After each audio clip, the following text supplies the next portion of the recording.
Boom. 4-4.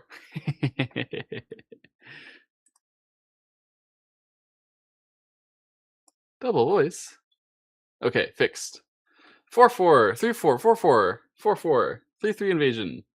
This stuff is all just bang, bang, bang. I know the AI says this one's okay. I've studied this before. Boom, boom, boom.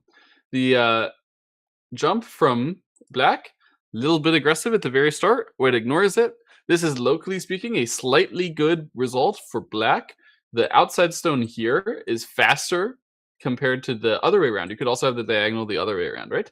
But then you would only be able to jump up, and you wouldn't have as much control over the corner compared to this one. So this outside result is a little bit faster to the outside for black. So black, very, very minor advantage in the corner, locally speaking. White, actually somewhat awkwardly playing a stone on the left side here. It is required to do something to save these 3 stones at some point. And he chooses to do it right away in hopes that it can build an area. But it's a bit awkward because if white tries to build after this, that stone isn't that effective, right? And later when black tries to invade, that stone also doesn't like kill it. Black can totally invade anything. So the stone is just sort of sitting there and not exactly doing a clear objective, which is fine. But it's a little hard to play around as the game continues. We have the normal approach, the kick, the jump.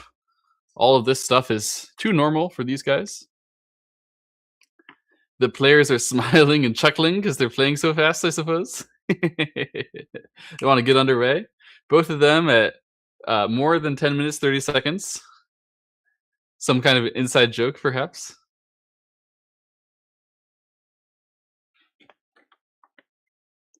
Black has covered that stone, and the end result here, this A-B exchange, is a little bit good for black. As long as black is relatively thick with this one, from now on, then that will be an eaten stone, and it was possible for white to instead invade into the 3-3, or, otherwise, if that exchange hadn't been made. So black, slightly happy to have that. Chooses to continue to try to press on his advantage, invade, and white counters at the 3-3 invasion. Response to the invasion. Makes sense. Evan, as black, we saw him playing against Michael, where he did the same kind of invasion, and it also got responded to with the 3-3. This time he plays the Hane, as I prefer. I like this Hane as the result, as the answer to this. If white continues by playing this Hane and forcing black to connect, it's definitely good for black, because black gets to spend both of these 2 moves, and white has to commit to one, not a stone that you would want to commit to. You wouldn't want to put a stone there, and this 2 is actually useful for black, because often white instead wants to peep here in order to be able to gain more space. So white choosing not to touch it, neither exchange A nor B, is probably the correct choice. I don't know whether exactly what he did is correct. This large knight's move emphasizes the bottom side, but because black has a very, very thick shape on the bottom side, you can't really do much. So even though black just accepts and says, you know what, I'm not even going to touch it, and he gets very thick here, white isn't feeling very enthused about following up on his plan. He's got to do something, though, because if black just plays at A, I think white must be in bad shape, locally speaking. No? Okay, he's not going to touch it. And instead, he's actually going to actively kill his own stone here. That's also rather weird here. We have the push, forcing white to ascend. Actually, that push was not necessary in this case. Most of the time, that push is definitely necessary. But in this particular case, it's kind of pleasant for white to leave this cutting point behind. Black could have chosen to just directly fix at A instead of playing the push. That's such a rare opportunity. Almost always the push is required. I wanted to point it out. Anyway, in this case, it's totally fine. The push here means that black is trying to comfortably cover the cutting point at A. Still, there's some chance white can use that, but it's not that easy.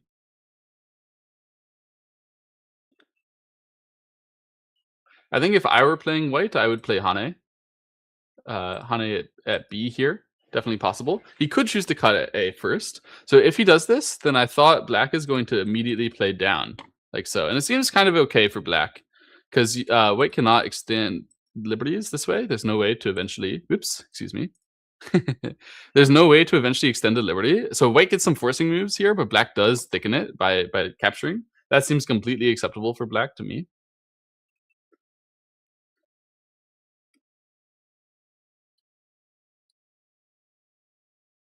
But we're pausing here. So it seems like maybe Evan a bit more resistant to being forced back to capturing the inside than I am.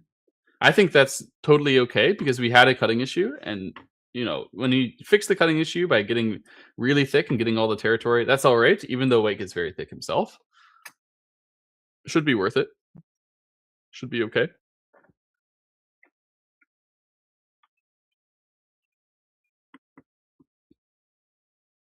So when black hesitates this long, what he's thinking about are doing the more aggressive ideas. Some of the ideas are very aggressive. It could work. Since white has a stone here, we don't have ladders that way after the cut. So I really don't think that there's any good reason to do the outside fighting. The biggest thing that black could do to resist right now should just be to play this way, which sort of says you're caught inside anyway. What is the point of this? Okay, so he's trying to be he's trying to capture it by getting more movement that way and claiming that this is still going to be strongly dead regardless. This is a bit confusing. So if you descend and play like this, black can continue to reduce liberties. You can see white has 3 liberties, black has 4 liberties here. There's no liberty tricks. This is just a clean win by 1 liberty for black. That's something that he would be satisfied with. But there's more trickery to this for sure. So if white maybe plays here first, a lot of the time white is going to be looking at this and thinking, well, hang on a second, what happens if I mess around over here? And what happens if I play this one? And what happens if I do, like, there's a lot of trickster stuff that can happen. I would not feel secure whatsoever as black trying to eat these stones and keep these stones secure. It's like definitely really bad sequence if white does the direct sacrifice that I showed, where he just gets these sente moves. And that one, the result doesn't even look that bad. In this case, white is saying, when you capture my stone, like so, then I actually can short your liberties more, like this. That's the goal, at least. So if you would respond the whole time, then it would have been fine. This way, black didn't respond the whole time, of course. Uh-oh, that doesn't seem good for white. So now black is definitely going to connect the outside here. When white plays here and here, there's a chance for him to come back this way, but oh, in the end, actually, white can capture. Oh, hang on a second. Oh no. Oh, this is troublesome. How did this happen? White is actually getting enough liberties to go after this. So what happened here is if black would just directly have connected this, right? Then black would have these 2 liberties. But instead, when white threw in an exchange and then plays the same moves anyway, black fills his own liberty on the first line here. That liberty vanished due to the throw-in. So now black has realized I'm just dead with these stones on the inside. White captured him, saved his group by capturing, and yeah, white can play like this to affirm that and make himself really thick, but he doesn't even have to.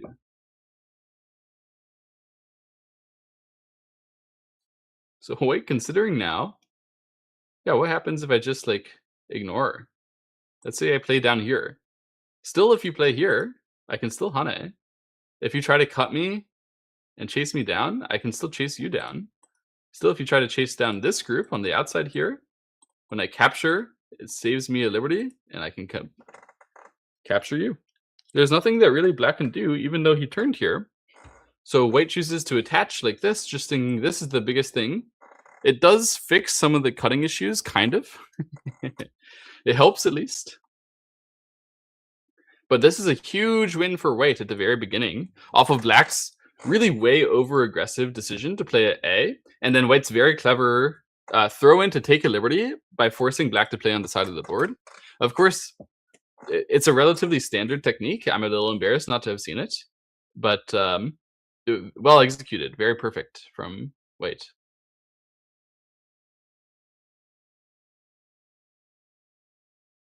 So black, realizing as well that there's nothing to be done here, that white is just strong, decides to invade to try to mix things up. So at least he has some thickness here and some thickness here as well in the form of the potential forcing moves on the right side. Since he's so thick, the invasion to try to fight against that stone makes sense on a strategic level. On a tactical level, white forces it to run that way, and then white should be totally okay. White is just considering now whether he wants to follow the sort of standard Joseki to play like so, which could get him in strategic trouble as answering to save this group now, little difficult. Of course, you get more territory on the left side, but it's a bit tricky. On the other hand, he could simply just press normally, and although black would get to press that the left side white is much smaller this way, white would be much thicker, much more secure, and white doesn't need to take the left side territory to be leading this game after what happened on the right side. So if it were me, I think I would be trying to play some move in the center here. Or actually, you could play to ignore that. Leave it for now and just play here. I think this is also reasonable to put pressure. But this is the bold way from white. I actually was thinking maybe I would do this too. Even though this is a bit bold, this is sort of a bit naive, is the way that I would view it myself if I were judging like whether I should play it in my own game. This is the way that I would play as white if I didn't know what was going on. And so when I think about it, when I do know what's going on, I sort of demark it a little bit. Like, hang on a second, I should play a bit more cleverly than this. Yeah, what we had though is black answering at A, trying to stop white from squeezing that. That would have been a really annoying squeeze from white. However, not a exactly effective squeeze, even though it's annoying. Like black could just answer. So he really lost a lot of movement there in order to get simply space, right? And the space is not that effective in terms of pressing white back here. So white, with his jump, he's squeezing again on black. The space isn't helping for the fact that we're squeezed. Oh, white plays like this. So obviously he could have played to target down, but then this cut gets way stronger. So black organized this at exactly the right timing, I guess, to get himself the Sente move at A. That is useful that black has Sente at A. That means that he's very thoroughly alive with this group. So since he's so thoroughly alive, I really don't know what he's doing by giving white the easy Hane and the easy saving method on the outside. This does not seem reasonable. Yeah, white is really milking this to get very, very thick here as black runs out with his group, which was already going to be safe anyway. White is just very happy to accept this line of play. There's no problems here whatsoever. If black ever tries to cut, then white will play B first, forcing, and then play D, E, F, and then it's netted, it's covered. So black really can't try to cut there. White is just accepting the line of play. Seems very satisfied. This is not a great opening for Evan. Yeah, Jasper definitely feeling good. Not only did it start well for white here, it's even continuing well for white.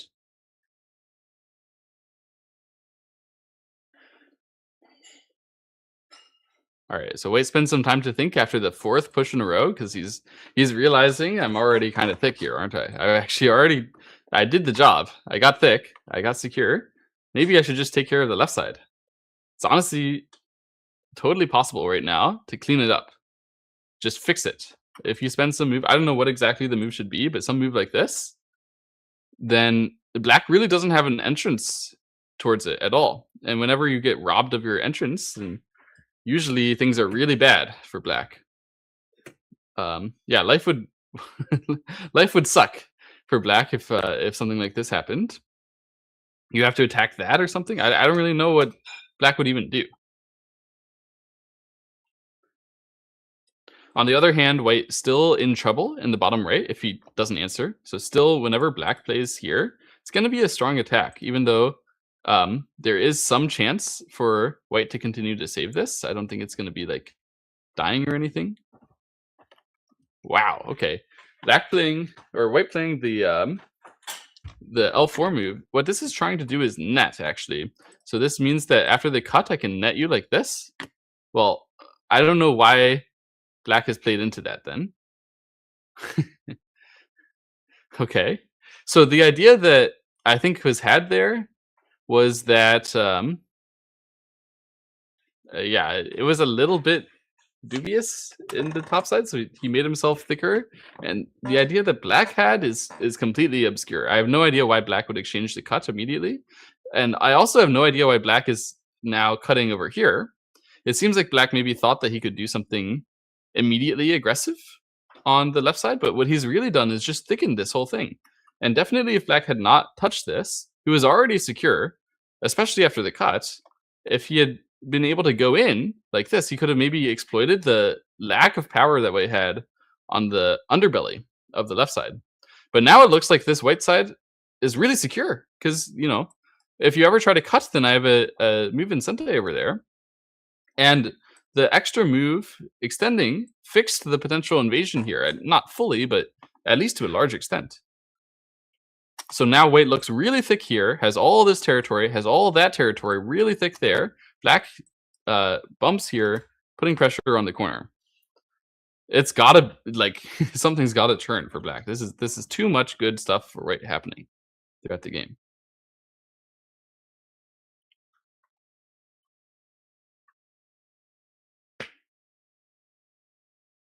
At the moment, white has the huge left side, right? And black has literally just like a corner and a corner. And some points here, a little bit. It is not enough. So white is therefore going to give black a little bit more. It's you know, in general, when you're ahead so much, you really don't need to go in and dive in. It was possible for white instead to try. If you put the stone here and played like this, I don't think that black could kill this. It doesn't look possible.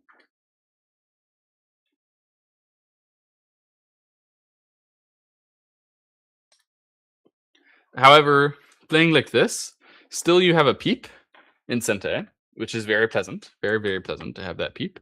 And then still we can save the group down here. This saving does seem like it might be a bit more troublesome, but the territory is not that big of a deal to give up, so can't be too upset.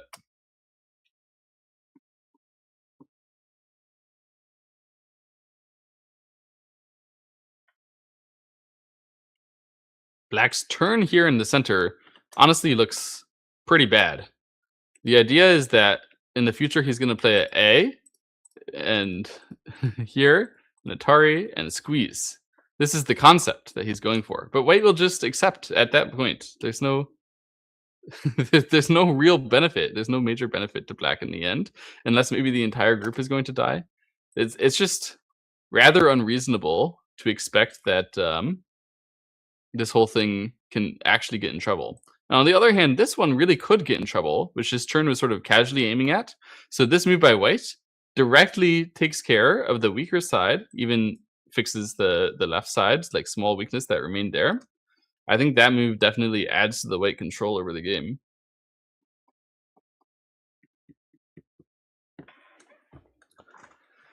Oh boy, black has to organize something serious like soon. This is not an easy game for black. Even by the way, if black does manage to save this stone, like who cares? It's not that big of a deal, man. You can just play outside as well. Even if the for some reason like does have to happen, it would just be totally okay anyway.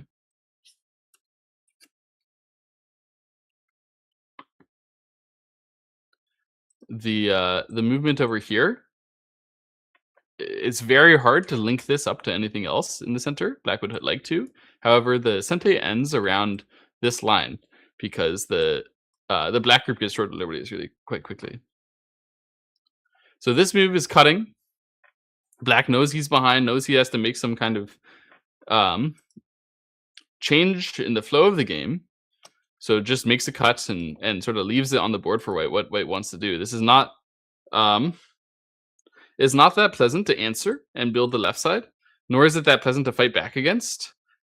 We might just see white answer over here or something like that, and allow black to have a shape advantage in following up. White could try to put pressure on it, but it's just sort of unnecessary. White just thickens the the area over here. That's funny.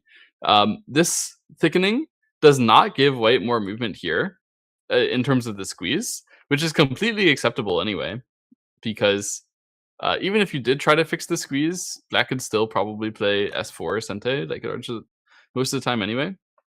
And that was the only one that really mattered, locally speaking. So he just fixes this, makes everything secure as heck in the center, and black is tasked with having to attack the thing which white left alone. Black does so with this move, not a Hane or anything, but a direct attack on the bottom side, which does not seem effective to me. So now there's no good way to press on the left side because we already got really thick here. And obviously when white answers, you can't say that you've surrounded that or killed that. Anything clean. Now black asked about the extend here first, early, which makes some sense to ask early, I guess.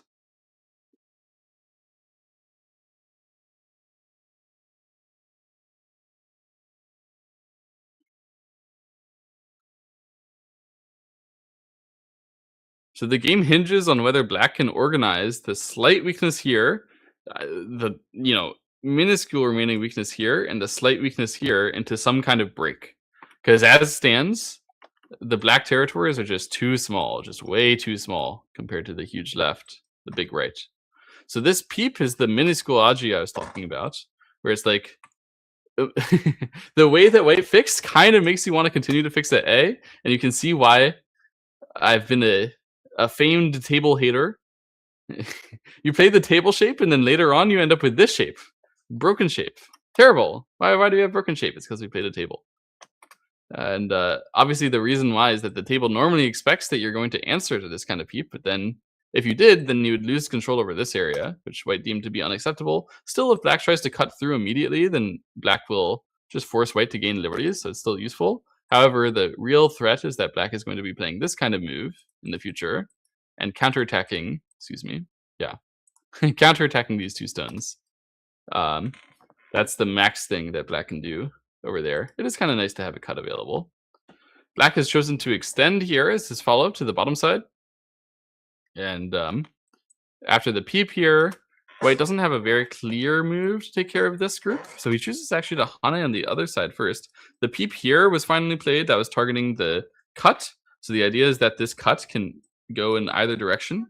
So the reason why he's playing this Hane is to try to attack these three stones, assuming that after the cut, you're going to defend the side. Now, honestly, it also just protects the things so that the fix of the cut. If I were black here, oh, I don't know. It's so annoying. Black kind of has to answer, but it's impossible to continue attacking when white gets to play the move in the center like this. Black needs to organize something, but after this one, it's over. There's nothing really that black can do, even though black can continue to fight. You have to answer, and then white gets timing to hit your bridle point somehow. So black is going to try to intermezzo, make a cut. Ideally for black, this just trades in some strange way where white ends up being really small. So I think black is going to try to Atari like this and then squeeze white into having a very small shape in the corner, and hopefully it can still die. Honestly, I think this cut was a mistake from white. I think I don't really see a reason why white wouldn't have played the simple and straightforward Hane like this. Then maybe black would extend, white would connect, black cut, and then white cut. Seems just better. This way we're extending out. We're trying to break this first. Oh, can we do that? So when white plays at A, oh, it's some reading, guys. Little bit of reading, last moment of reading. If black blocks like this, excuse me. When black blocks like this, then white can capture that. That's definitely satisfying for white. But the problem is that there's a chance to be squeezed. Oops, excuse me. Yeah. After this whole squeeze, when black captures that stone, this whole white group can get attacked. So that's what white is currently hesitating about. It's like, hang on a second, can I actually break through? If black sacrifices that stone, it's kind of hard. So this is the reason why white should have Haned first. Is you had a moment there where black was actually accepting that they were a bit thin, but did not use it. Didn't take advantage. Okay. We're going to Atari first. So this is a bit tricky. This means if black extends like this, then when I come back and you Atari and I capture, you can do that, which still should link up, except you're short of liberties now. So now I can just capture the black stones. White would be secure. So that means that black wants to resist at this moment. Yeah, connecting like that. Now if white cuts... Wait, what? Wait, why did he connect there? If white cuts, doesn't white just kill and live and win? Why didn't he connect here? I don't understand. White chooses not to cut. I must not have understood something just now. Oh, white was not locally alive if after black captures and then white plays here and then black throws in and then white captures these two stones and black plays here. This was not locally alive. This might have been what they were fighting over. White was not necessarily going to be out either.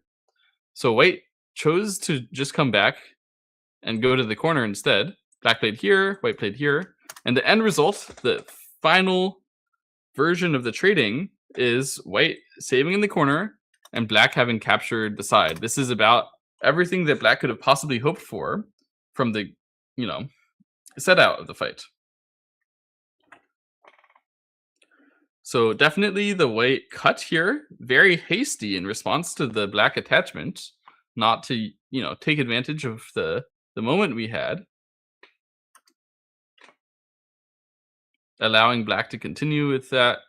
And the squeeze in the end seems to have given black some amount of control over the game. Some amount of control back, I should say. It doesn't mean he actually has control over the game. I think white is still doing okay. Having the entire left side, having the corner now, having all of this territory. Black has just a big chunk extra. That's what we're feeling good about right now. The Atari here, forcing white to extend like that. There is a little bit of Aji, but unfortunately there's no way for those three stones to escape, unfortunately for black.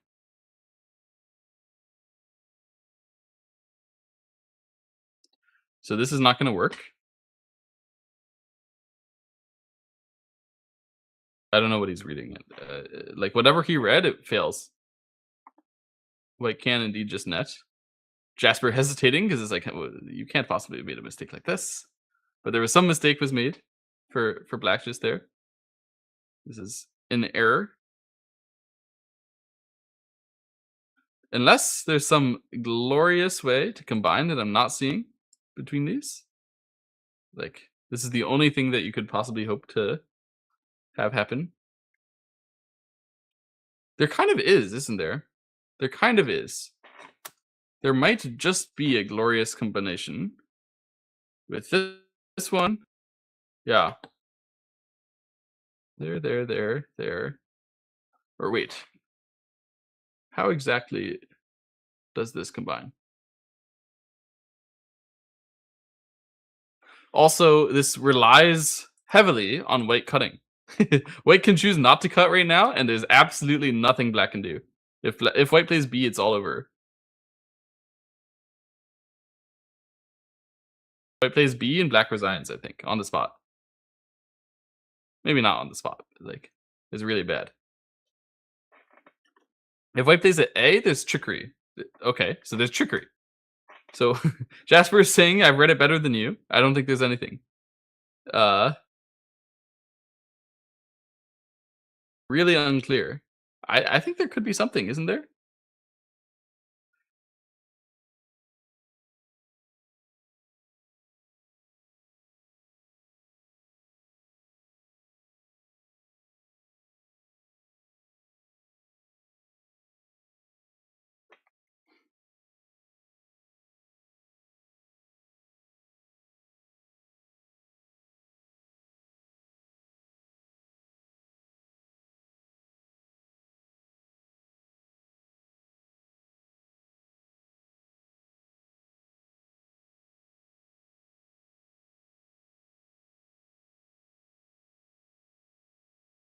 Really unclear, guys. So I think the best way to start is just this one.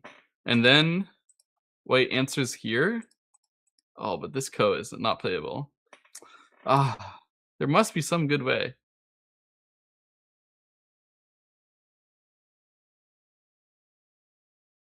It feels like it. It feels like there's something. But I don't see it.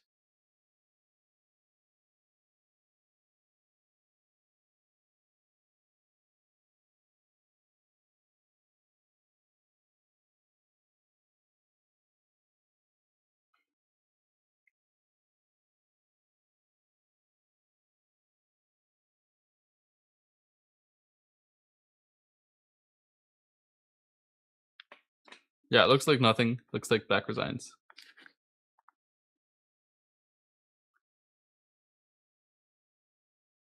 He hasn't resigned yet, but it looks like it's really bad for him.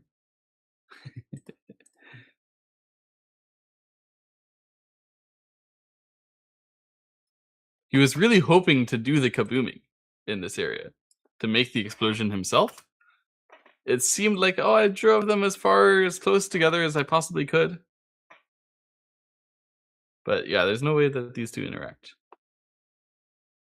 Favorably to black, at least. So this is the best chance you can come up with. Well, there's nothing here when white just captures. Black Ataris. So all white has to do is fix like this. And when black captures, you just run as your co-threat, and then you come back and you keep fighting the co, and black resigns. That's it. That's the game. So, yeah, Evan, who won earlier, resigned this one. Seems like we're going to go to a tiebreaker of some sort. White won this game because black was really greedy in how he tried to capture over here. And then white managed to come back and actually capture all of that. And white had a huge advantage from there. After that, white built further advantage taking care of his group by putting pressure here. It was nice that he pushed like this. And then still managed to be very secure. Definitely the black attach here, not clean. What time settings should we do? Asking the chat. We should ask them what time settings. And okay, 3 minutes plus 7 is way better than 1 minute plus 10. It could honestly be 1 minute plus 7. These guys are they rush. They wouldn't be hurt.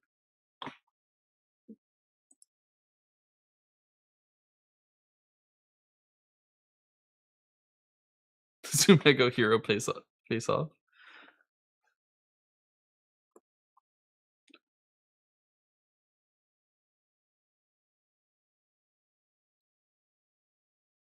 Let them review a bit. Yeah, they're allowed to review. This move from white, he's pointing out, this one cleaned up all of the cutting issues that there could have been. There were some issues if black would cut that earlier. Like if black is going to play physically with the attach, you have to use the cut right away. There's no way you can play like that without using the physical pressure. Okay, looks like they're done reviewing and they're going to go and play a tiebreaker right away. That game was very well controlled by Jasper. Realizing the black strong counter tricks on the bottom side and playing around them.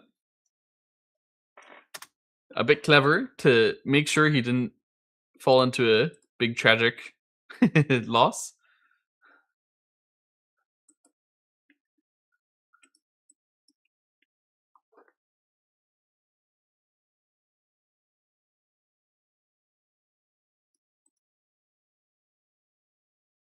Players want Twitch chat to choose. Oh my goodness, I don't know if I even can do a poll with the Twitch chat. Let me try to. Can I? Do I have the rights? / poll. Or sorry, / prediction. That's what I do. Okay, give me a moment. Wait, how do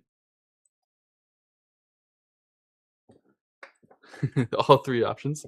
No poll. Okay, I cannot do a poll. Oh, that's right. We aren't affiliates. Okay. All right, chat. If you want 1 plus 10, type 1. 1 plus 7, type 2. 3 plus 7, type 3. Okay? The first one, which gets 3 votes, we're doing that. All right. 1 plus 7 has 4 votes and no nays. All right. 1 plus 7 is the Twitch chat. 5 votes and no opposition. We are doing 1 plus 7, says Twitch chat. 1 minute and 7 seconds per move. It's going to be very blitz. Very, very fast.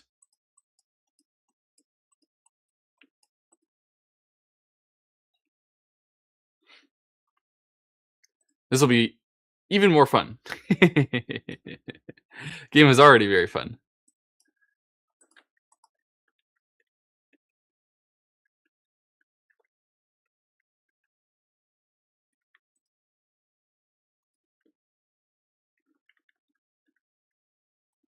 Okay. End the Blitz tournament with an actual Blitz game. Indeed. This is going to be very fast. Doing 1 plus 7.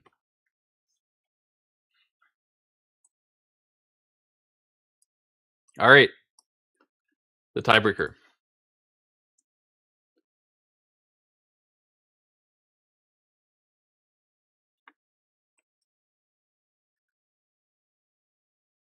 You have to set the clock for 1 plus 7. Take a quick moment. Now I can blunder in record time. Exactly. That's exactly why we play Blitz. Why blunder slowly when you can blunder quickly? It's even better. Same move faster is better, right? That's what they say in chess.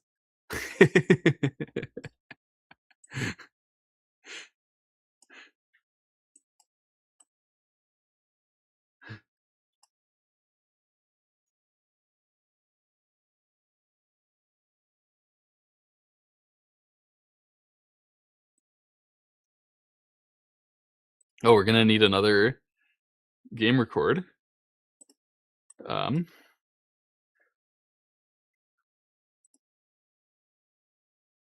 But honestly, I don't know if this one can be recorded live. They're gonna be playing fast. You can make a new demo? Okay, excellent. Good luck. Good luck to the players and good luck to the recorders. Good luck, everybody.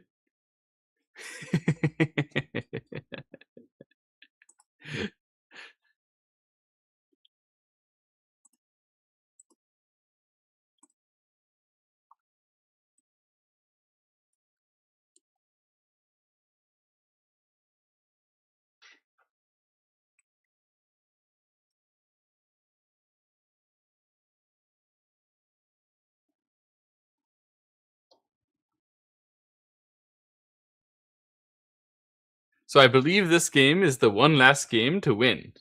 Yeah? Whoever wins this game wins the tournament. Both players 9-1 after the 10 rounds, 1-1 against each other, 8-0 against the rest of the field. The players are going to Nigiri to decide color, or maybe they already have. Not sure. Excuse me. And whoever wins a single 1 minute of main time plus 7 seconds per move Fisher game will win the whole Blitz tournament. Decided as it's meant to be. Jasper got black. Okay, so Jasper will be black in this one. Evan will be white. Looking forward to it. Let's see how it goes.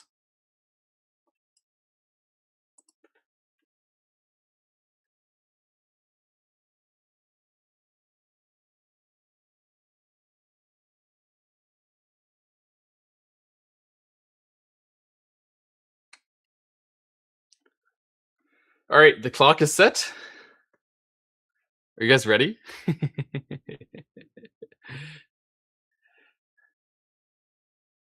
Clock is gone. Go. All right, one move every 7 seconds, or you lose.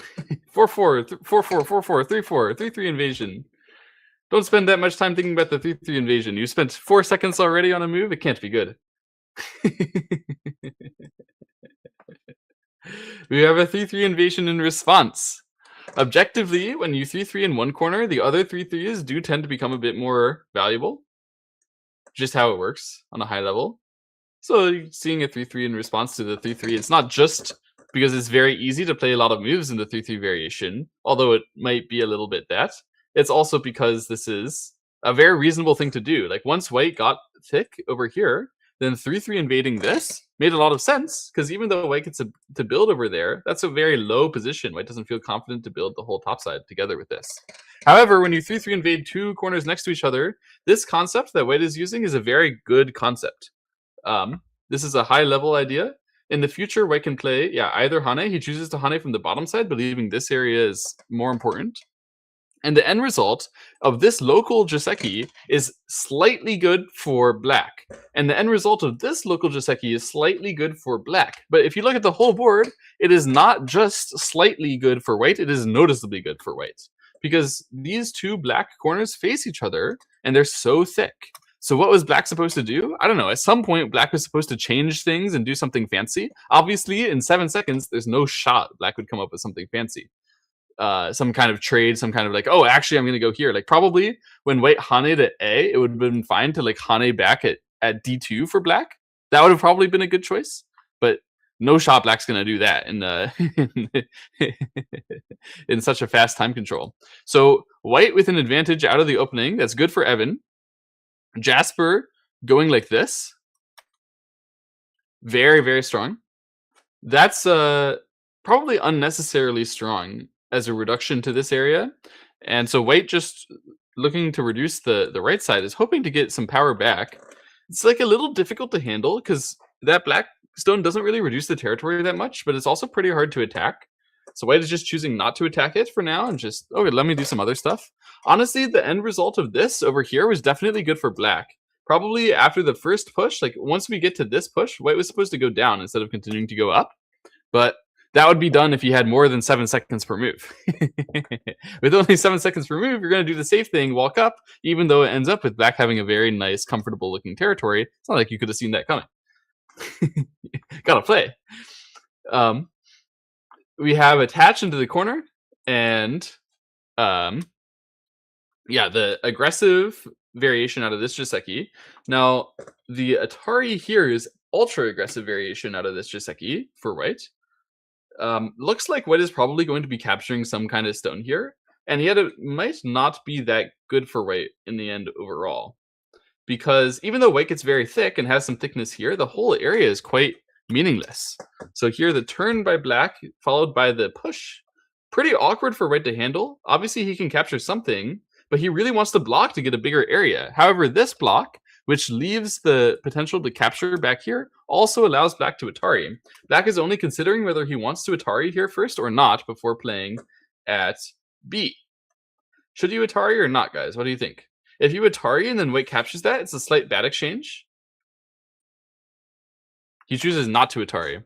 So this means that in the future, then he has a better follow-up. White ended up just jumping, not even directly capturing. So definitely white agrees that black is supposed to fall back. But black in the future has a lot of Aji over here. There's a lot of stuff. If black can ever get an entrance, white is saying when he jumps here, black is not going to get an entrance into that area. Black just takes care of his group. The E2 exchange is really nice if we're going to be playing at F3 area. It means this group here, the white group, is under some pressure. So that's what black is playing for right now. In fact, he even gives white a chance to go after the cuts. This Hane, very, very aggressive move. Seems like white should be able to do something cutting against that, but it's hard because what they're reading is after all this, when white captures that one stone, black can just fix like so, and black actually got helped out into the center. So white gets really, really thick, doesn't have to take care of himself, but if white wants to keep pressure on the center, White has to do it now. Excuse me, not like that. But if White wants to do it, White has to do it now, like this, and maybe then he can do something, but it's still not that clear. All right, White's going to go for it, try to capture and make himself thick. I think this is the right thing to do.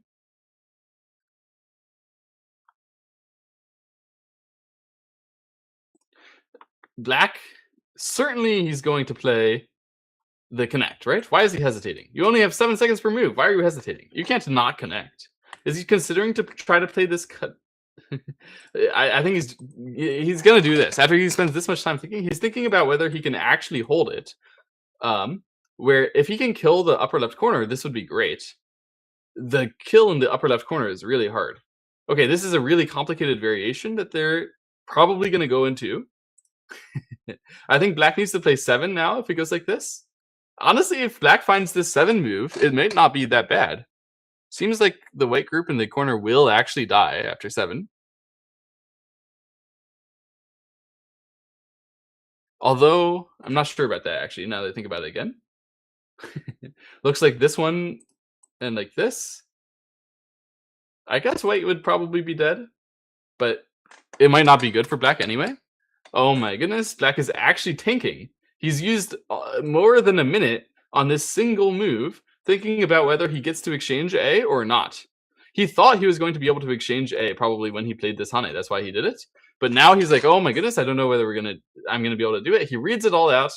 As I said, no matter what he read, he was probably gonna do this.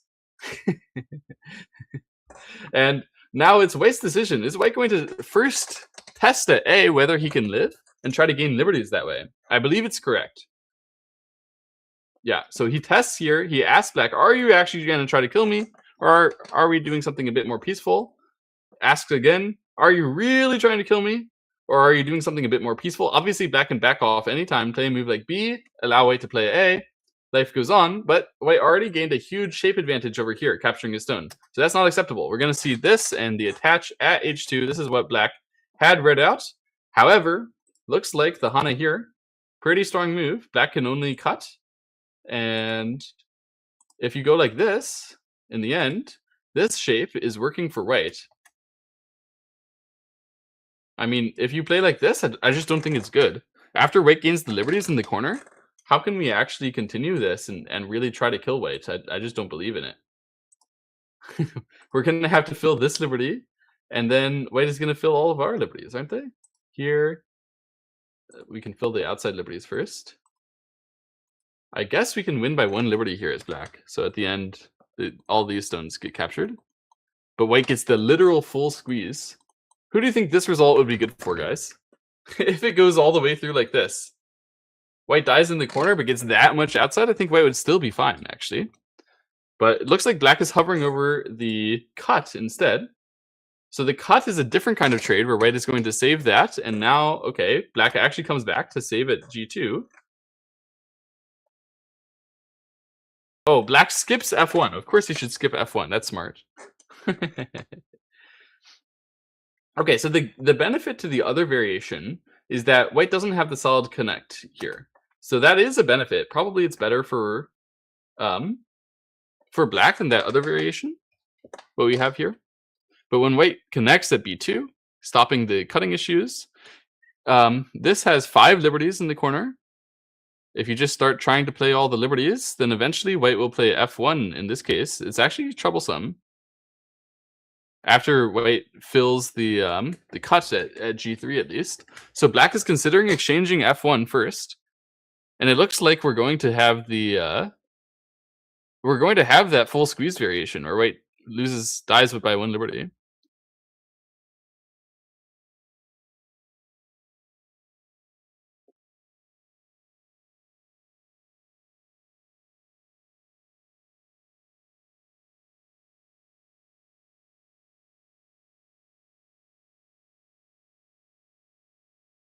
And chat screams that they wouldn't feel too bad about Black after the squeeze.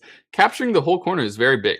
So at the end, if this whole corner does get captured, it's 1, 2, 3, 4, 5, 6, 7, 8, 9, 10, 11, 12 stones, 25 points effectively, because you're getting maybe 1 extra point here.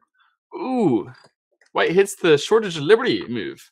So this E3 changes things up. Don't let Black connect freely. That totally changes things up after black plays at f1. Now, if black plays to fill the outside liberty, that hurts himself. It fills his own outside liberty. You're not supposed to fill your own outside liberty. But if he doesn't do that, then when white plays here and black connects, you can see at the end, this black group doesn't have an eye. So it becomes a one eye versus no eye. You have to chase it down, but you're just self-atari. You just capture it. So you can't do that. You have to fill your own outside liberty by playing at g3. I didn't see this e3 moment, this e3 opportunity. But the idea now from black is to have to make an eye, and from white is to squeeze the eye to force. Ideally, white wants this exchange so that black only has the one outside liberty, and then it's going to actually be Seki in the corner. So black obviously needing to do something about that plays this throw in. The idea is that when white captures, the stone is captured, right?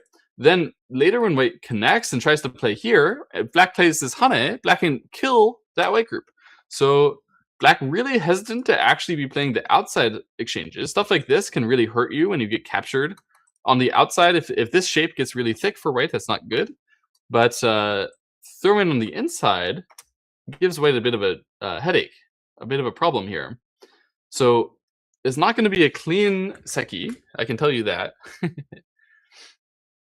But this is hard to anticipate. White ignores. Okay, so this means if black plays, black should be able to kill it. So the group on the inside now has 1, 2, 3, 4 liberties only, right? Meanwhile, if white wants to take liberties, white needs to play 1, 2, 3, 4, 5. Yeah? So I guess white must have thought, I can't do it. I can't get it done. However, if black actually fills them, if white plays 1, 2, 3, then it's Atari. It forces black to eventually fix, and then you actually can capture it. So I really don't know what exactly is going on here. It seems like at any time white can capture here and then connect, and black will actually be forced to play the outside. Bad exchange here. So like this, white cannot play at g1, and black will be able to short another liberty. But I'm just not sure how this is going. Hang on a second. Black played here. This seems like an awful move, allowing white to fill an extra liberty. But it allows black to capture after that. So black can actually do it in and clean this up. The capture there is very, very pleasant for black. I thought, hang on a second. Usually the capture is pleasant for black. But now that I'm thinking about it, maybe it's not that pleasant here. Okay. Looks like white is going to play here, and then black is going to be playing another move inside, maybe? What? You cannot do that.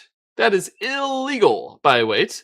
White has chosen to die with these two stones, critical cutting stones, to kill the outside here. Why would you not save them, especially when it came with pressure against that? I frankly do not know what was going on exactly in the corner. It was too confusing for me. Messed up with this outside area. Do not understand. However, I do know that this cannot possibly be acceptable. Remotely acceptable. There's no way. What are they doing? Hane here? What is even the point? So the idea, obviously, of Hane, first of all, I don't have to worry about having to play at A, because A for B is my sente. So it's okay if you force me to play at A. But second of all, you have to actually put the stone here. And like the question is whether I want the stone here or I want the stone somewhere else. White is clearly saying, I want to take this whole area and stop you from going in that direction. Black's saying, I want to go in that direction anyway. I want to find a way into that area anyway. But it just doesn't make sense.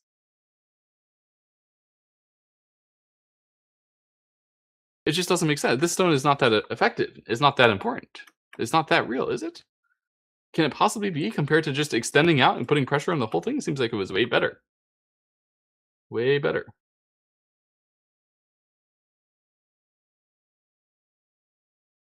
Okay. So this is the idea that white has been having, is that I'm going to block this area. That's all mine. That's white's idea. Also, that's all yours. That's also white's idea. I don't know about the second part. I like the all mine part. Seems good to me.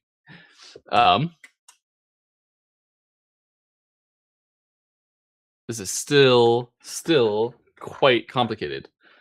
Often there would be a shortage of liberty technique where you could squeeze like this, squeeze and cut here. However, in this case, you can't do the 7 because it's self-Atari. If you could do the 7, if this were not self-Atari, you would be able to capture the outside.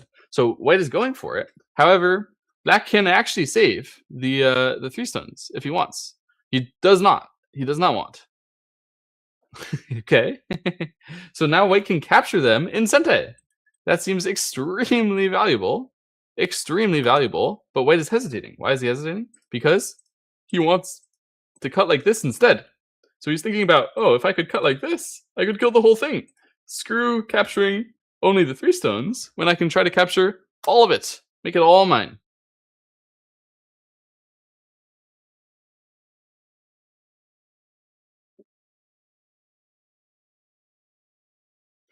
White with a hard decision here. Do I want to be greedy? He wants to be greedy. All right, force black to connect here. And make this strong cut. Honestly, now that I think about it, wasn't the other cut playable too? We have Atari here. The idea now, of course, white is getting short of liberties. So when you connect here, I can connect like this. Then you'd have to be able to kill this outside, but you can't. You can't ladder me. So these stones on the inside would actually die. So because you went for this crazy strong way, I got to Atari here and then actually follow up with a capture. Meanwhile, you get to capture that one. Was it good for white? Heck no. Really, really, really bad for white. Really, really, really, really, really, really bad for white just now. He can capture because the follow-up A is Sente at B and at C. So black probably does want to answer to this. But even though black got really thick, even though white got really thick over here, I think black is satisfied just to have his route in. Yeah? That seems good. And this Hane seems very good as well. So white is really annoyed. Of course you want to block, but Atari, connect, we're all dead. Can't work. So you got to fall back. And when you fall back, that means that black is going to be pressing through to actually attack the white groups over there as a way of defending himself. Very, very unsatisfying from white's perspective. So black will be breaking in after all. This is a rather passive way of attacking. I'm not sure why you would choose that over playing like just here. It seems better. Oh well.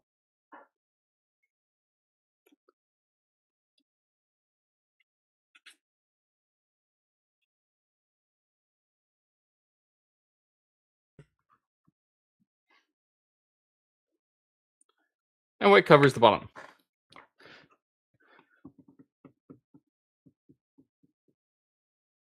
All of that nonsense, the game is actually probably relatively close.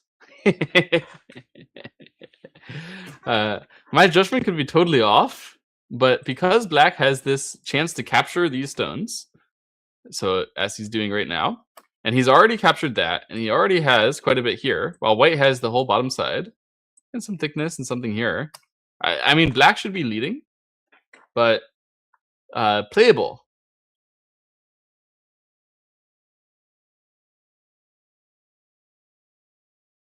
By the way, really low on time. 17 seconds for black, 30 seconds for white. They spent a little bit of time trying to figure out the traits here. Very hard. Very hard to do. The clamp here, really annoying from black's perspective. Black very, very upset to give white this kind of benefit in Sente, but nothing to be done. That's just something white really deserves. I mean, there is some other variations to be done. It might have been better for black to connect because the situation now is one where this actually could be perspective territory in the center. Now the wedge here seems strong. I don't know what exactly is going on here, but it looks like all of that is working for black. Yeah. So the painful part from black's perspective, ooh, this is painful. Ooh, we wish we could counter against this, just too hard. And looks like at the end, there's not going to be a way to use the short liberties. Oh, I shouldn't speak too soon. Yeah, white thinks that there isn't, but there definitely could be. This is not clean. So here, you have to connect, right? I play here. I'm aiming at that and at this. Is it covered? Is white going to be okay? Looks like probably yes. Probably white will be okay here, but it's very tricky. I think white would be okay here. This is all right. Madness. That may star in the future. We might see that kind of thing happening. In the meantime, white got to reduce all of these in Sente. You might be wondering, how come white is reducing everything? Well, it's because black said he was going to get stuff here, which means he has to defend it. Once he has to defend it, then that means it's white's right. So when you say you're going to get this area goes from like Gote, whoever plays, to white Sente. It's white's right after that. So that's why this kind of thing is not that big. Not as big as you'd think whenever you capture in the center. It always happens. Whenever you capture one thing, it sucks up the value from all the neighboring areas to make it actually happen, right? So that's why white got so much in all these areas. It's because black tried to do something in the middle of it. Black capture over here was really big. White is going to try to fight the Ko to get that territory back. Valuable Ko.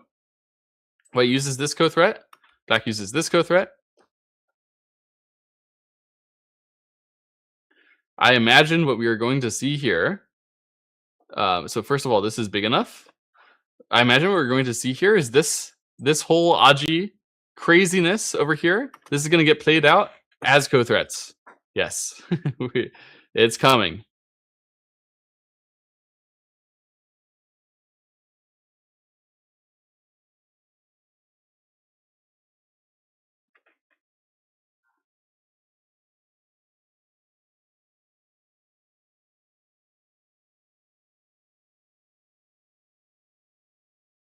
They're both up to about a minute after playing their endgame very fast. Of course, the endgame moves are relatively standard, but that doesn't mean that you can't make bad decisions during the endgame when you're playing the standard moves, like which standard move, this kind of thing.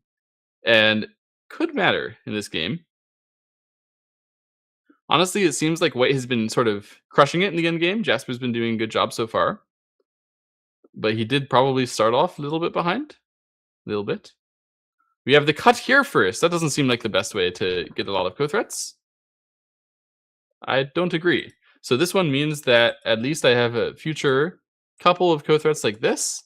But I think the shape over here is more reinforced for white because white has an additional outside liberty there. I think instead, if black had played the cut, this cut, instead of that one, then we would have had more co-threats overall. Probably true. The left side played out normally. Black is shorting his own liberty with these two stones. He's still going to link up underneath. So white is going to try to exploit that now, if he has an opportunity to try to capture these two stones to get the underneath connection by black. That would gain a point or two for white, and it would also fix the cutting points, which can matter. Can be good. So black is thinking about whether he can resist in some way to sort of allow this group to be locally dead, but capture the inside. Could happen. Could work. But ultimately, it seems like he's going to do it the passive way and actually just link up and be safe.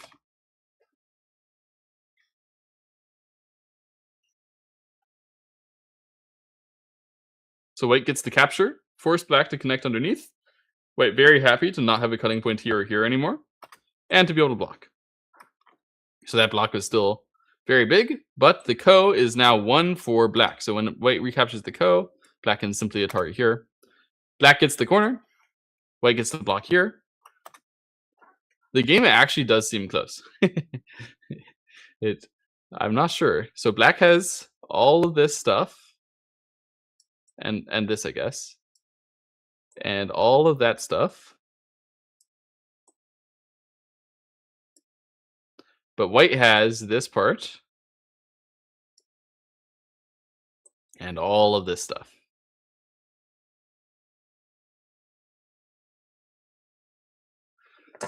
I mean, the bottom side is so big, but this area is so big. There's so many points here. Who do you think is winning, guys? Oh, I guess you have an eval bar on your screen. It's easier to tell. Hard for me to guesstimate, but with Komi, I would imagine this white is just too big, the bottom side here. It seems so pressing.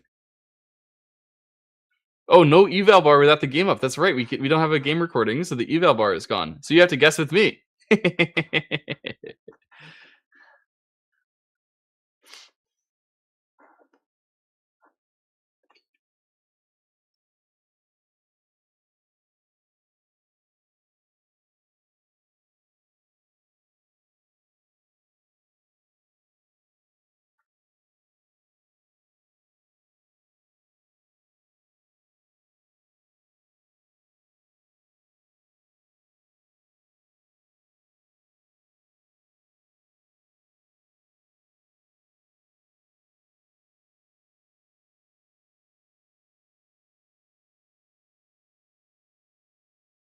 Okay, I have white winning by like 4 points. 3 or 4 points, something like that in my count. Now, my counts have been inaccurate before when I try to count very fast. It should be a small white lead from the size of this area.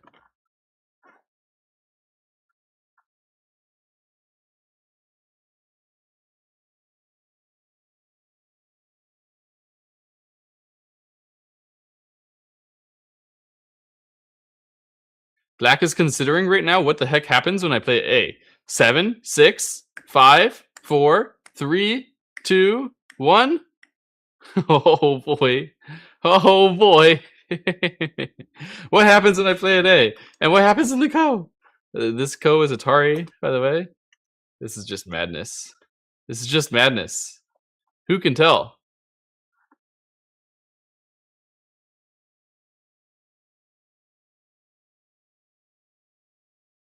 There's a Ko going on over here. In the meantime, white gained a point or two over here. But this capture, guys, does that do something?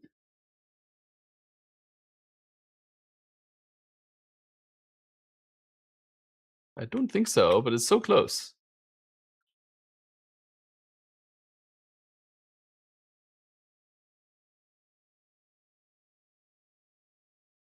Oh my goodness. This one threatened to Ko over here again. Black said, no, I'm not going to let you make that Ko again. And white played here. Very valuable Gote move. Most valuable Gote move. Black didn't go for it.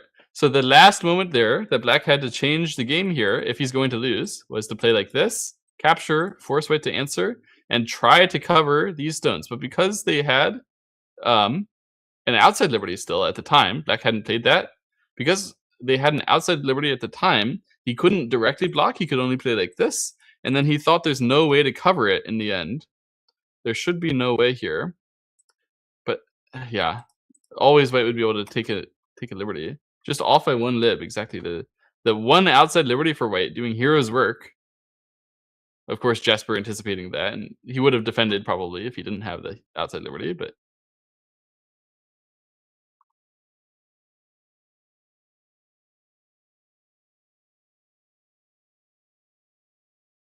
the game is nearing conclusion here. This is one of the last endgame available. The other remaining endgame here, this one I suppose. Anything else? Oh, play it B. B is better. Don't need to play it A. Yep, you found it. Sometimes it's just hard to find everything on the board, you know?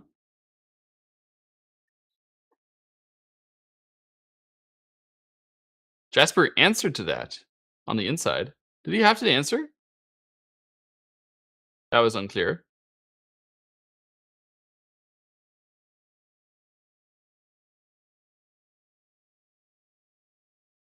I think he had to answer. Imagine losing on time. They definitely will not lose on time. Looks like we're going to go to counting. We'll see how accurate my counting was.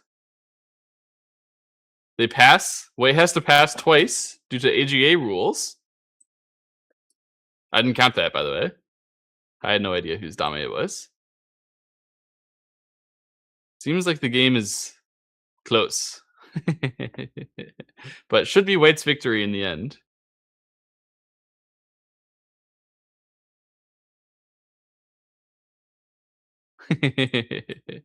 I have no idea what happened throughout the game. I have no idea what they're reviewing exactly.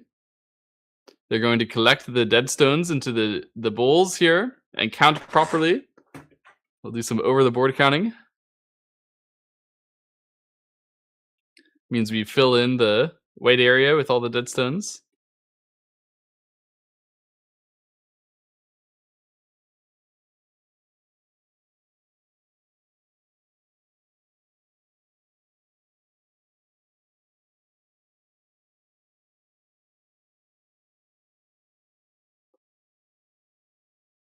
Fill in the black area with the dead stones. Yeah, I recommend filling in the less boxy area.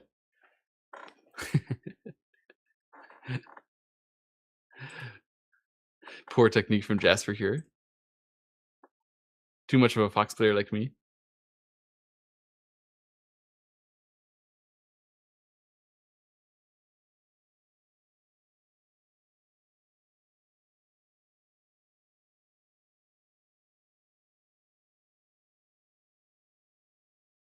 All right, what's the count, guys? Oh, that should be 20 plus 1, 2, 3, 4, 5, 6, 14 plus what is that in the top side? Is that another 20? Yeah. So black is at 54. White is at 1, 2, 3, 4, 5, 6 by 1, 2, 3, 4, 5, 6, 7, 8. So that's 48 plus 3 is 51. So white is at 51 on the board, and black is at 54 on the board. So white wins by 3.5 points. Good game. Good game. White wins by 3.5 points. I believe. Well done, Evan, the champion of the San Diego Blitz Championship. 3.5 point is so close. It really is. Crazy after all the trading. You know, this is a game where white sacrificed the group over here in order to make a huge central area, and then they were playing around the Sente there, having a lot of fun on the bottom side in general. Oh my goodness, what a game. Huge sacrifice, huge trading. What a game.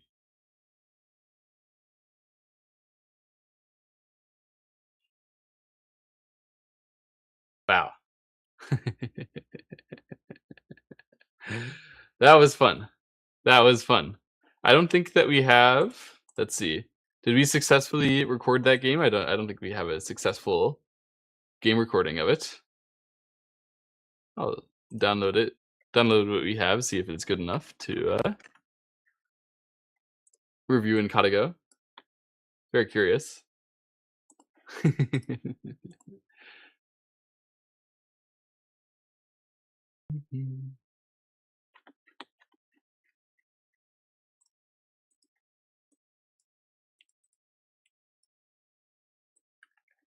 But what a game, guys. Congratulations to Evan. Congratulations to Jasper for playing so well as well. 1 minute plus 7 seconds per move. How many bottles of water do you need after the Blitz commentary? Probably 2. It's a good question. 2? 2-ish?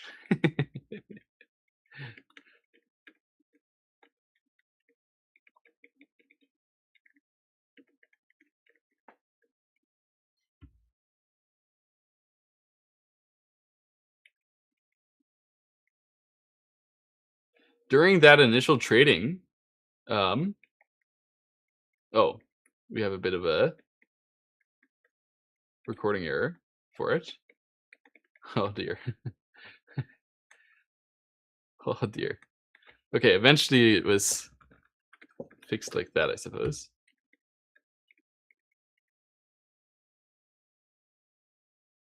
Oh. Yeah, the recording is a little bit difficult at this kind of speed.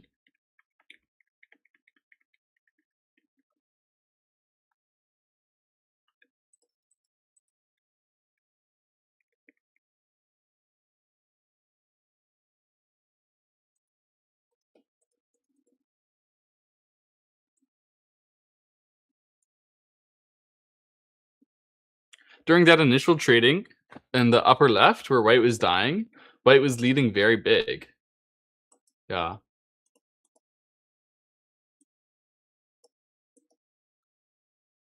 My guess is that when white did not choose to save the 2 stones, that was probably when it went downhill a bit.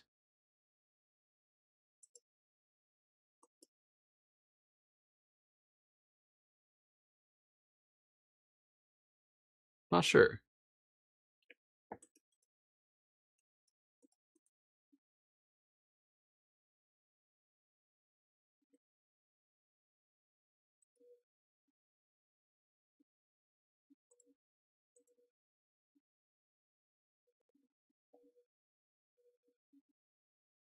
Eh, it wasn't that bad to do what Jasper did.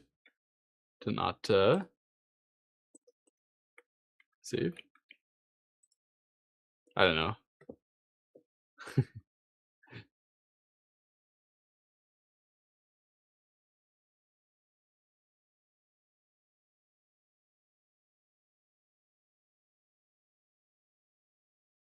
Crazy game.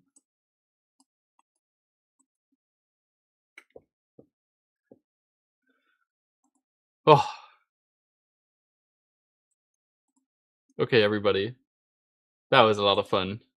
I think I might turn it to the interview camera if they have a interview to come soon.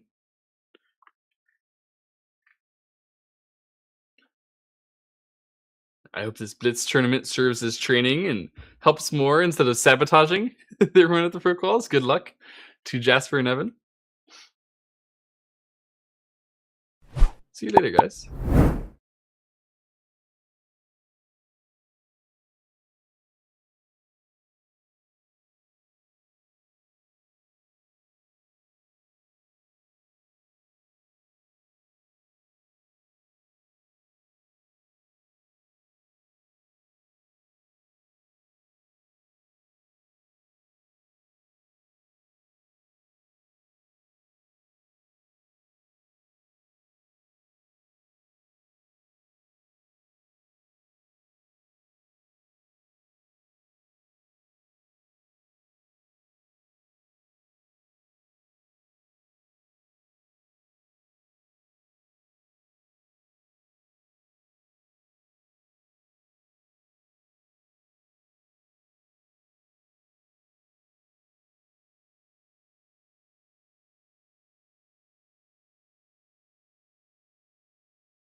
It's 31 to 31.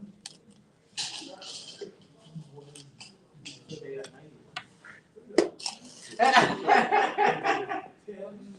15, 17, 18, 10, 14, 25, 27, 22. I gotcha.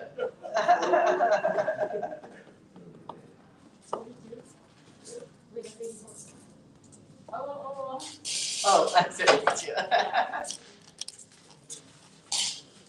was trying to maybe I was pouring the yeah, that was the best. That was really good. There you go. So I could have.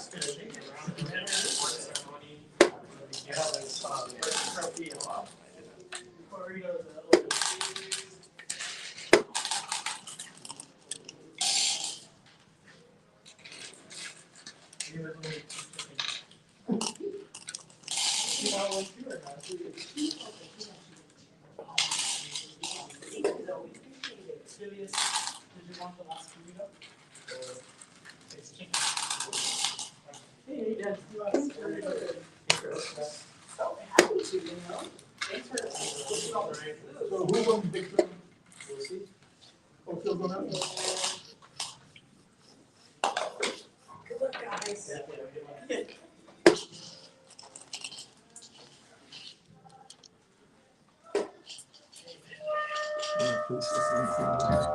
How you doing?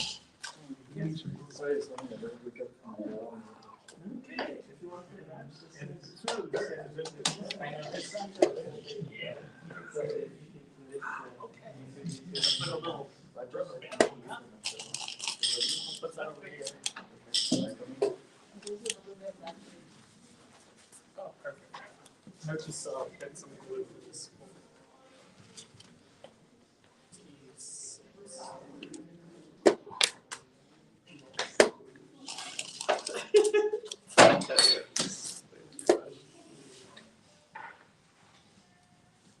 Four and up. It was 4-1.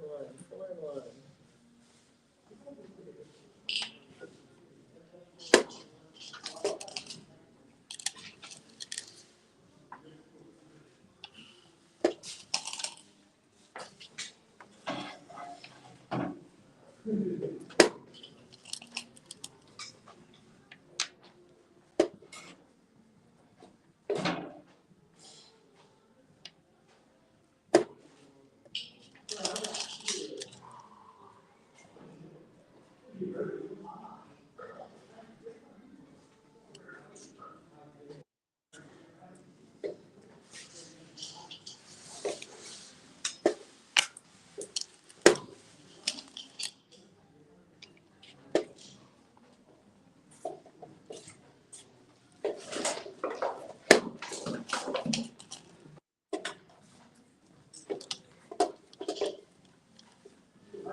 Jackson out the camera here for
family match is prohibited.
People want to.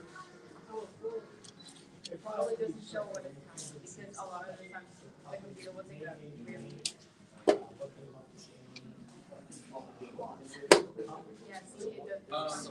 Yeah, I'm not sure. I honestly, but I was doing some more. But it would have to be every single one.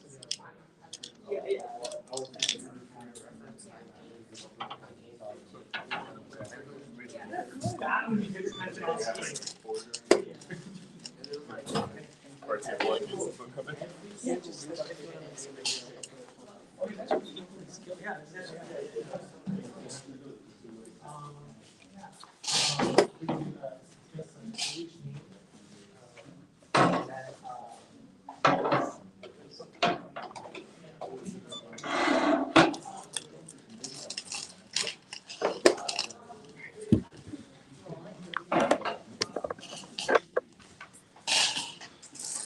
I don't know, this color seems a little bit. We'll do age, name,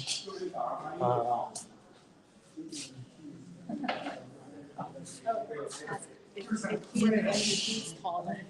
if he's taller. Oh, who's taller? Oh, yeah. Who? Okay, we can do that. Yeah, quick. Who's taller? Where's Andy? Oh, okay. Andy, we want to know who's taller between you two.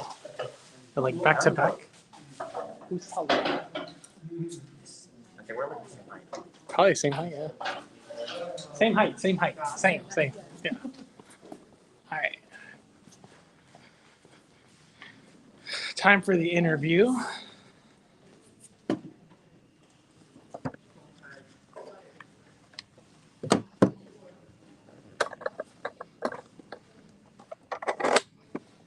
So age, name, one thing about the game that stood out. I can definitely say something about the blitz settings now. Okay, and then like your opinion overall about this Blitz tournament. We'll do that. I'm gonna say about this game in particular. Okay. It worked in my favor. Let me go ahead and switch this around so we can see ourselves.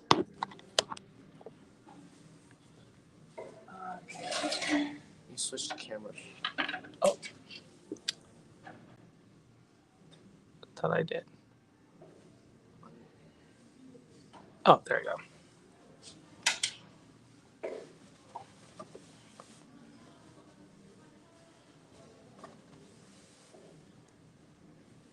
Okay.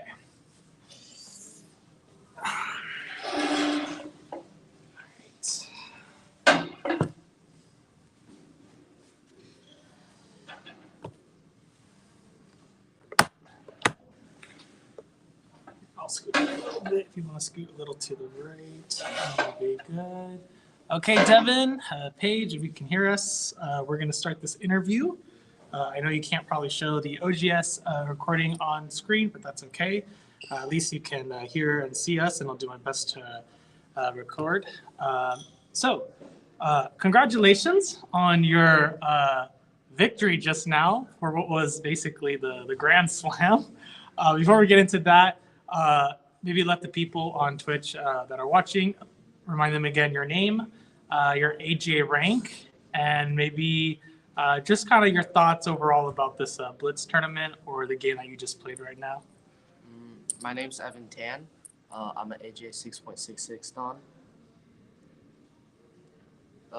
So my thoughts on the tournament was that it was pretty fun because it was like pretty fast, and although I played really fast, and I liked it.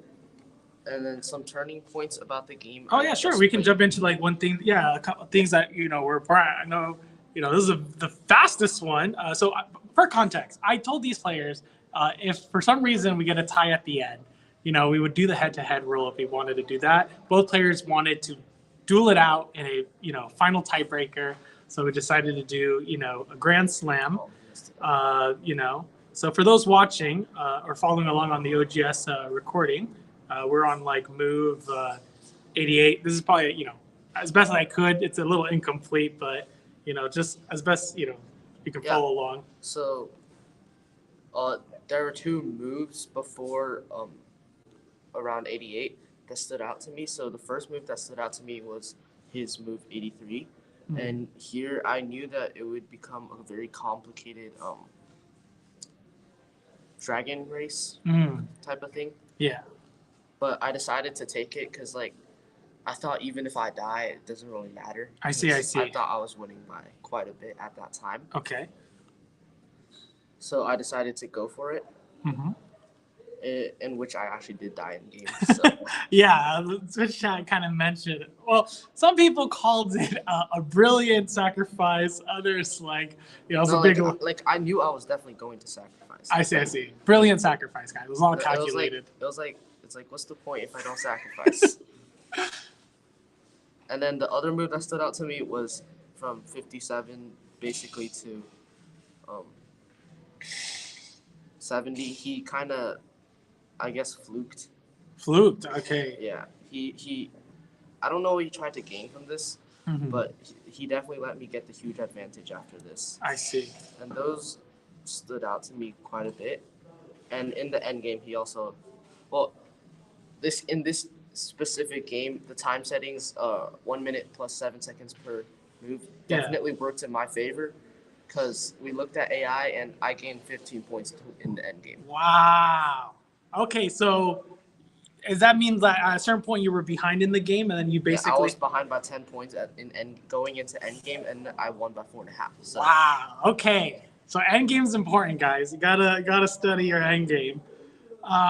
So yeah, congratulations on winning the Grand Slam. So it's probably no surprise for those that are following the Sandies. This essentially makes you, the champion. But we will have an award ceremony for those that want to see the formal ceremony.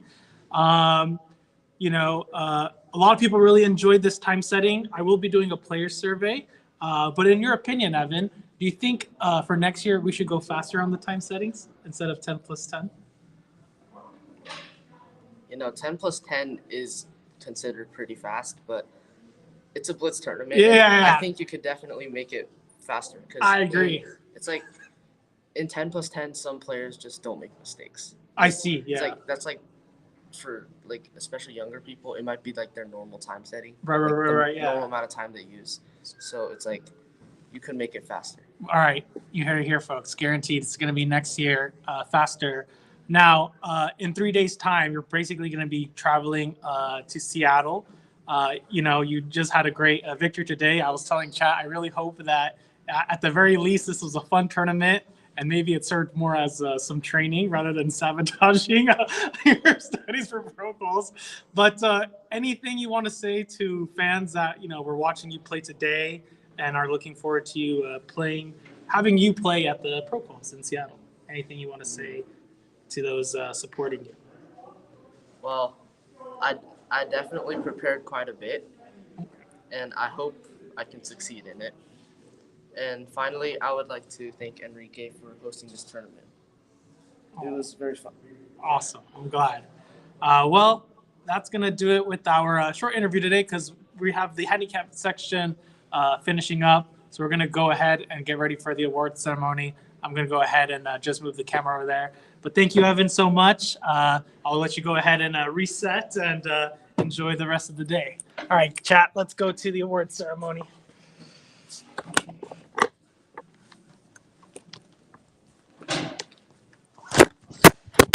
I dropped chat. Chat, I dropped you. I'm so sorry. Okay.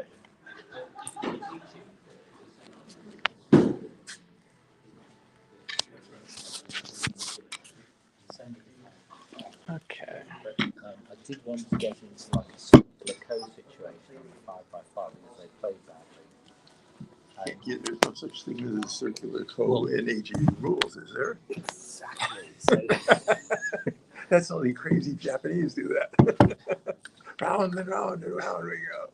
The 10,000-year code. so then you had to be like, oh yeah, the And I'm not that old yet. repeating position things. Like, and then I was like, oh, hang on, what was the first position in this thing? So I wasn't paying attention. So I wasn't expecting to be in with a shout, you know what I mean? Yes. I think we might just do the award ceremony here. Are you flying to Boston this year? Yes. And when do you arrive? The day before Saturday, so Friday. Right? Oh, we're arriving on Friday too. Oh, cool. We're flying. Oh, you're flying from San Diego? Yeah. We might be on the same plane. Oh, exciting. Airline. I'm doing Southwest. No, we're not. We're doing. I'm doing Alaska. Oh, it's Alaska. Alaska's Oh, been very, very good to me. We're doing JetBlue JetBlue, Okay, I see. yeah, that's the other one. because that was right in the middle. But yeah, of I'm the going straight to here to Boston Airport. No, we're going at 7 a.m. Yeah, that's too, oh no, that's too early for us. It's the, I think I have an early flight, so yeah. I'm gold on Alaska, so we just came back from Chicago, and they gave us first class tickets as soon as we bought the economy tickets. Oh, you want me first class? No problem. There's nothing like first You've class. flown too much. No. Credit card. I get for every $3 I spend, I get $1 in mile. I get a mile. And Linda's mother is 99 now. She's been in the same house since 1955. She refuses to move out. So we've hired people to be with her during the day. She doesn't need nighttime. And she's very right on it, you know. And so we charge her on the credit card. And so all I'm gold, I'll even fly anymore. I'm looking at the next level of 75,000 miles now. That's for the regular business travelers. You get there and they throw pedals in front of you. And now, since I can't walk very well, I just tell Alaska I want a wheelchair. And I'm flying alone now. They take me to the check-in. They drop me off at the airplane. They pick me up. They take me for my baggage. In Newark, they then took me all the way out on the air train to Avis Rental. Nice. And since I'm a preferred member of Avis, back in the days I worked, You guys mind if we just they took me Okay, straight let me to my make this car. out of the way. I'll switch places with you guys. You just move the table that way over there, and then I'll. Yeah. Okay. You guys want to? Am I in the way again? We're just trying to get them to have their meetings. Oh, there we go. Yeah. I don't want to interrupt it too much. You just need it for the awards. Okay, is that enough headspace?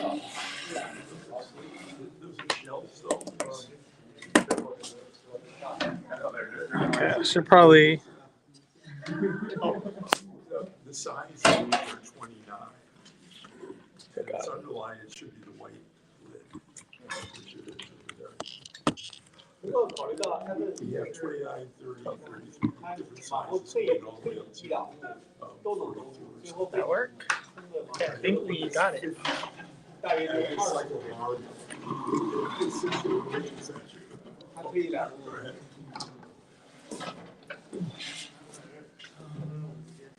Yeah, I think that's it.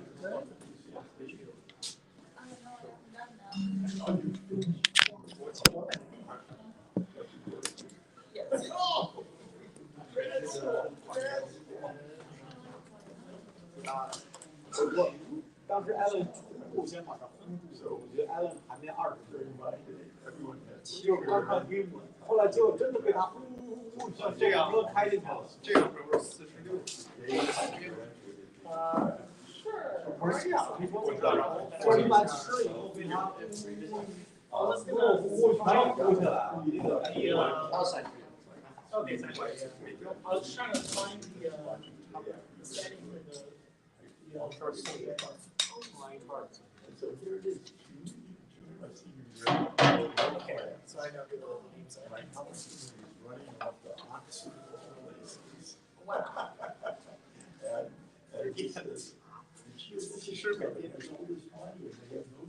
我一问就是他套上就那般。也差不多。等于对他没管。这应该是这时候应该往边儿扔。这样。这个意思。就是那个随便写那个思路点。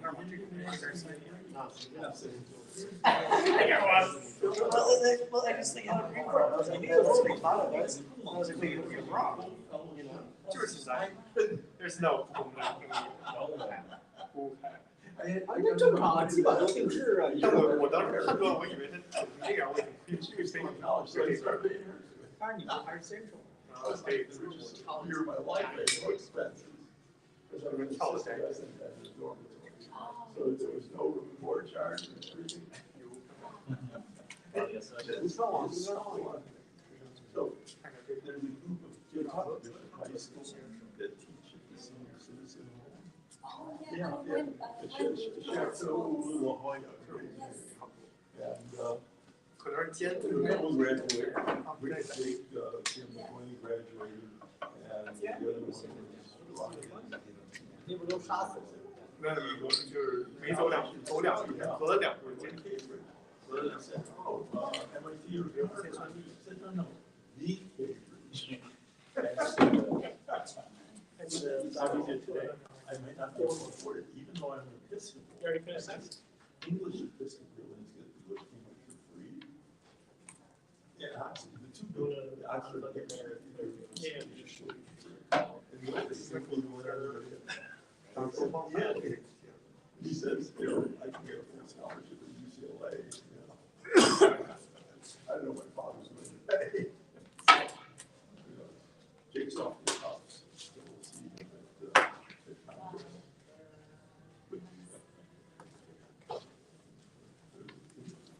You go over, I joined the group over there. There were more teachers and students some days, but it was their community. Only either. So it was their community project buildings and charter. 但是 Brady 也挺强。 Brady 4胜0-1 3胜，也很厉害。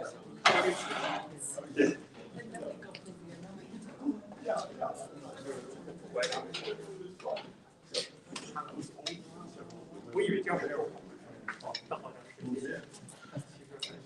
My wife is a pretty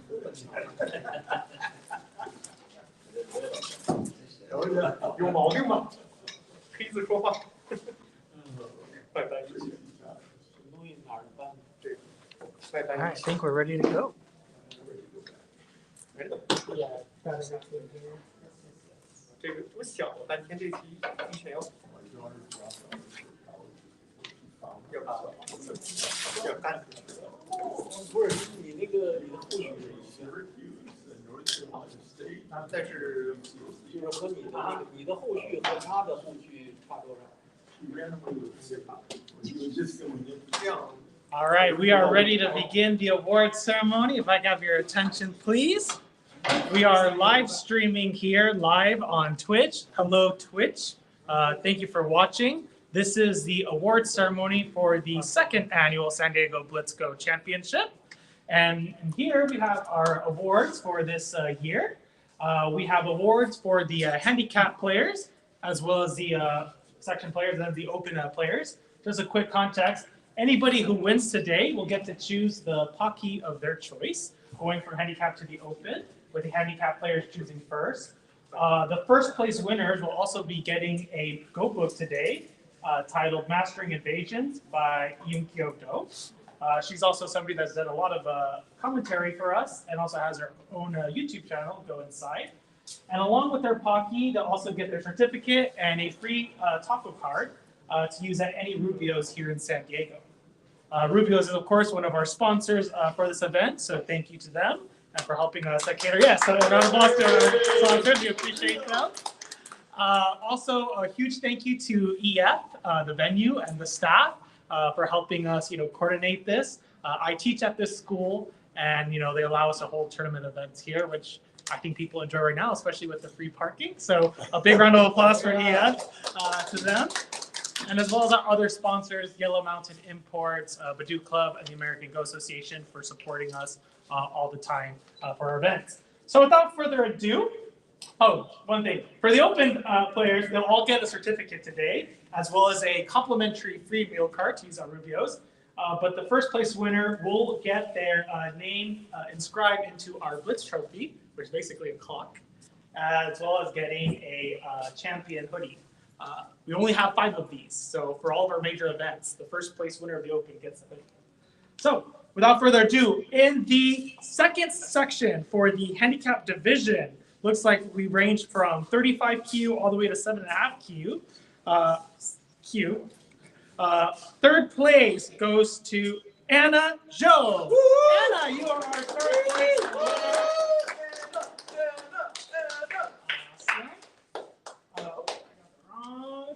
This is the final. Okay.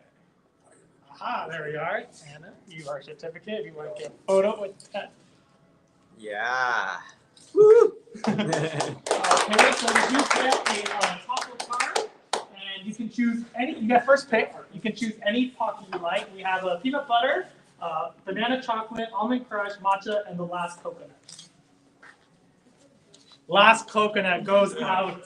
All right, thank you, Anna. Go ahead and have a seat. Woo! All right. For the handicap section, they had 5 blitz rounds, and this player ended up getting 2 wins. They also were one of the very few players to win their match versus our Team USA versus Team Japan. Rebecca Marcus, your second place winner for the handicap section. Congratulations. Awesome. And you also get a taco card to use here at a Rubio's. And you can choose any Pocky flavor you'd like to share with us. Banana chocolate, great choice. All right. And going in the first place with an impressive 4-win victory for handicap. Now, I got to give credit to this player, because when I initially invited them for the Blitz tournament, they said no. They're like, I don't want to do Blitz. But look at them. First place, also a former champion at the 55 and over tournament. David, right, you are our first place winner. Here's your certificate there. Photo for the e-journal. Now, you do get to use free taco at any Rubio's, and because you are our first place winner, you also get this book here for you. And you can choose any Pocky that you'd like.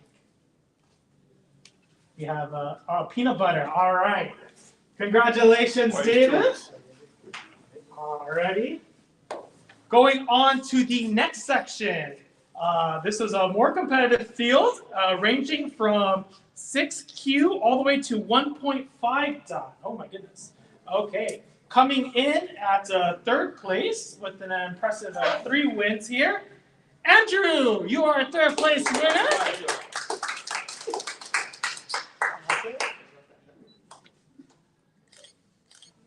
Congratulations. And you get a taco card to use at any Rubio's, and you can choose any Pocky flavor you'd like. You have almond, peanut butter. All right, now peanut butter goes out the window. Congratulations. All right.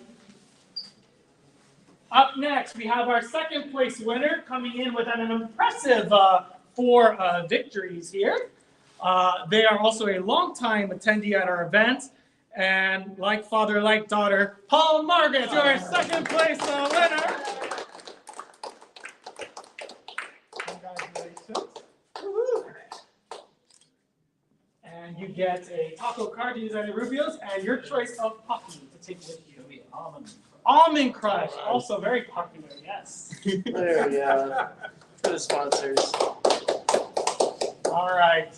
This next player coming in with also an impressive 4-win victory. Also a longtime supporter coming to our event and probably the greatest vice president ever. Jackson, you are our first place winner.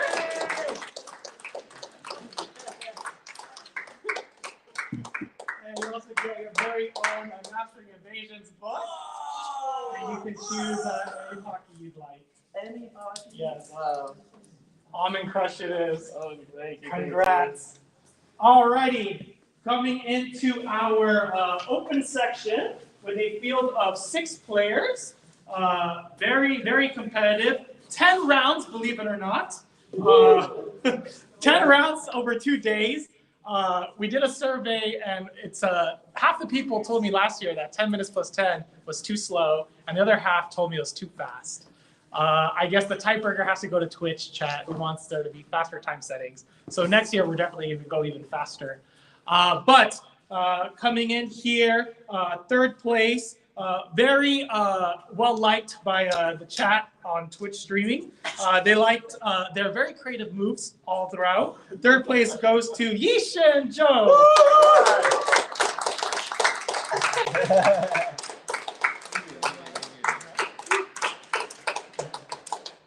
You get a free meal, which is a $10 to $15 value already. All right. To use our Rubios. Thank you. And you can choose any pocky you'd like. All right. The Peanut butter. All right. All right, peanut butter it is. All right. All right. Okay. This next player just played a very impressive Grand Slam match.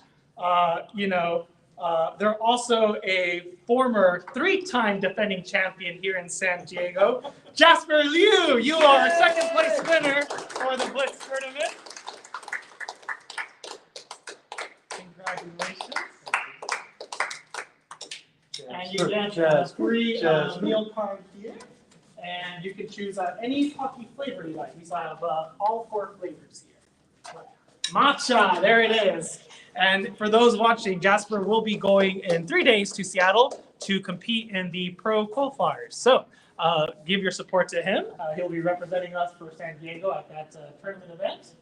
And lastly, but not least, the player that also played a very exciting match here in the Grand Slam final. And he is also this year's San Diego Go champion, Evan Tan, 1st place winner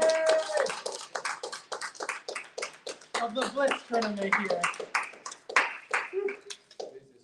Awesome. And we get your final meal card here. You can use our Rubios, and you could choose any pocky flavor you'd like. Almond Crush, and because again you are a champion, you now have 2 hoodies, 2 champion hoodies, so you can wash one and wear the other.